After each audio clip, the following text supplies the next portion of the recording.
Hey guys, how's everyone doing? I am making today's short video on how to make the smoothies taste really good. I've gotten a handful of questions of how to make it taste better, and I just want to kick off with our palates are so used to smoothies that are really fruit and sugar dominant.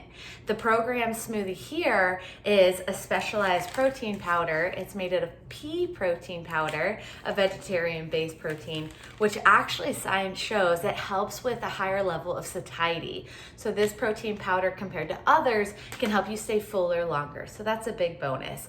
But I agree, this powder, it's a little thicker, maybe a touch chalkier, and there's some ways to really improve the experience of eating this overall. So let me tell you my tips. I've done this a handful of times. I've got you here in my kitchen. I just came from a yoga class, and I want to get you this information sooner than later. So number one, I don't have a fancy blender. This is just this old school from my wedding Cuisinart, and I like using this blender because I can make one with more volume, more water, so I can hydrate as well as consume the meal. I also have a NutriBullet, and I use both of them quite often, and I will do this if I'm quickly making a smoothie as an afternoon snack versus a meal replacement.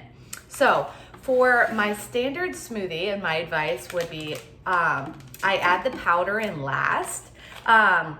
But I will, if I show you my freezer, I get everything from the freezer for the most part. I have Ziploc bags of peeled and broken in half or thirds bananas. I also have sliced up zucchini and summer squash.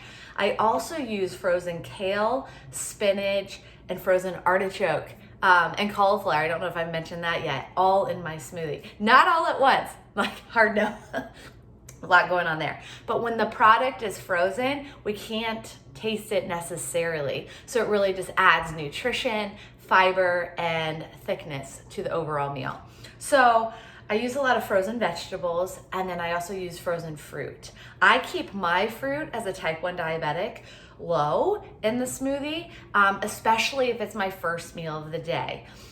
For anyone who's interested in losing weight, your first meal of the day should be lowest in carbohydrate. Carbohydrates come from fruits, root vegetables, grains, legumes, and sugar. So I use a very small part of a frozen banana in all my smoothies. I find that really helps it. With the sweetness, the texture, the creaminess. I just really like frozen banana. So I do about a half of a frozen banana in here.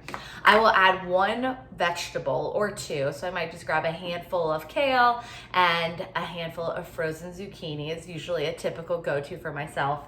And then I will begin to add the powder. So I'll add the powder. And I also add a collagen vanilla powder. This is super yummy, but it's also a hypoallergenic protein powder that can help me stay fuller longer. I have found if I just do the packet with a bunch of great ingredients, I don't stay full long enough. And if I want this as my breakfast or dinner or even my lunch, I put in 2 proteins. So if you need help selecting an additional protein, let me know. So I blend that all up. I got the fruits, the vegetable, the powders, and I just use water and ice. And I use a lot of ice. I have like the long cylinder ice cubes, and I use at least 6 to 8. And ice is key. Ice is key in all smoothies that are not sugar forward. So I do a lot of ice. And then as for liquid, I only add enough water, and I might add more as I go, just to blend it really well. I don't want it too watery because then I'll feel like I'm drinking the thing all day long, and it can dilute the flavor. So I add, I eyeball it, and I know if I even tell you like up to here, it'll be very different for you, but I add water and then I might add more as I go on. I might blend everything first and add the ice at the end, so all of those fruits and vegetables get incredibly emulsified, if that's the word, and then add ice at the end. I will taste as I go. Maybe I crack sea salt, right, into my smoothie because it'll help lift the flavor, and we need those electrolytes. Sea salt, not table salt, and I'll just blend and taste as I go. I do enjoy, it's actually in my dishwasher, putting my smoothie in a big bowl. So I like to eat it. And as well, I like something crunchy on it. So this here is cocoa nibs. I get most of my stuff like this from Thrive Market. This is just like a combo of all kinds of stuff. It's all kinds of nuts, coconut flakes.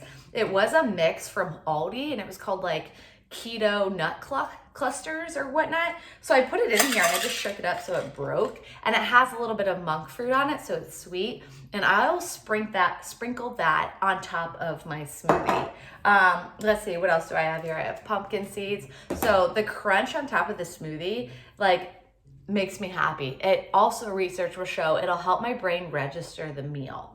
So I think the big takeaways are, find your right combo of fruit in your smoothie. Keep tweaking it. At first, all of my clients, they're like, I don't love the smoothie powder. And then a week later, they're like, I'm craving the smoothie. But keep tweaking your recipe. Maybe add a combinated vanilla collagen or bone broth. I would steer you to that direction. Stay away from whey protein. A lot of us are adjusted to whey protein. Whey protein tastes hella good, but it also spikes blood sugars faster than any other protein powder. So I steer you to collagen or bone broth protein powder. Add it in combination to the meal, especially if you're trying to lose weight. And put something crunchy on top. And again, I'll say it, add the ice. Ice is so important. So hopefully that helped you guys. I will put a few links below that might be helpful for today's conversation and video. And I always welcome feedback. Keep sending me questions through Well World and keep crushing it, team.